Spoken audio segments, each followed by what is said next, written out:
Netaji's broadcast from Berlin, December 22, 1942.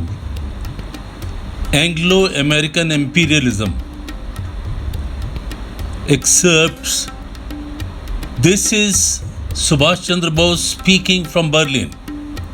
Countrymen and friends, since I spoke to you last over the radio, I have been traveling in another part of Europe in order to see conditions with my own eyes and to establish contact with my countrymen living there. On my return to Berlin, I have once again accepted the hospitality of the short wave station here in order to speak to my countrymen all over the world. It is claimed by people that the century is that of America. It's claimed by them that American century and other powers, including the British Empire, should acknowledge the fact that this century belongs to America.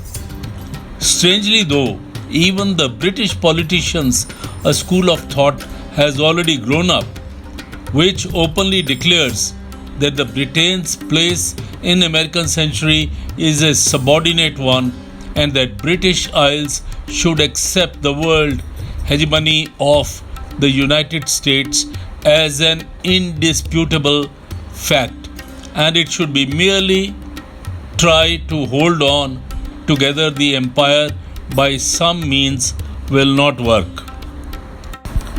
He goes on to say, President Roosevelt is not committing the mistake which President Wilson did in the last war. Consequently, his government is insisting on cash payment everywhere, and in consequence thereof, British assets and securities all over the world are evaporating into thin air.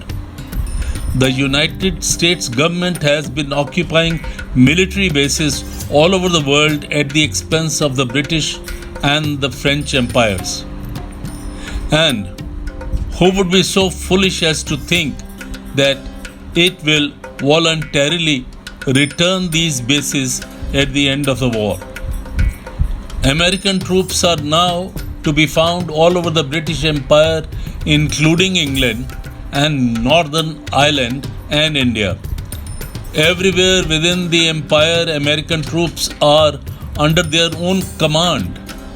In some places, such as Australia, New Zealand, even British troops are under American command. Countrymen and friends, let us have no illusions about the role of United States in the politics of British Empire and of India. We thankfully recognize the fact that large section of American people have sympathy for Indian independence. But unfortunately, they are powerless to influence their own government. So far as American state policy towards India is concerned, it is as imperialistic as that of Britain. If the White House really wanted to do so, it could have forced Whitehall to concede independence to India, but instead of doing that, it is itself carrying out peaceful occupation in India. I would like to warn my countrymen in Bengal that difficult days are in store for them.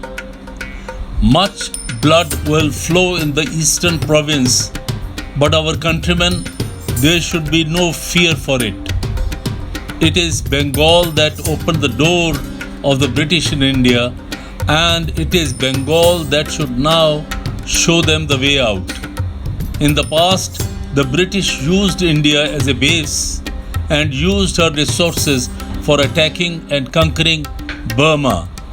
Now that the British have been expelled from Burma, they want once again to use India and particularly Bengal for trying to reconquer the land. They are deliberately dragging war to the soil of India. Bengal will accordingly have the experience of the horrors of war before any other province. But let Bengal be proud of it. The task of vanguard is always a difficult one, but it is also a glorious one. I am confident that Bengal will rise to the occasion and fulfill her historic role. Once again, the sun of freedom will rise in the east. Inqilab Zindabad, Azad Hind Zindabad.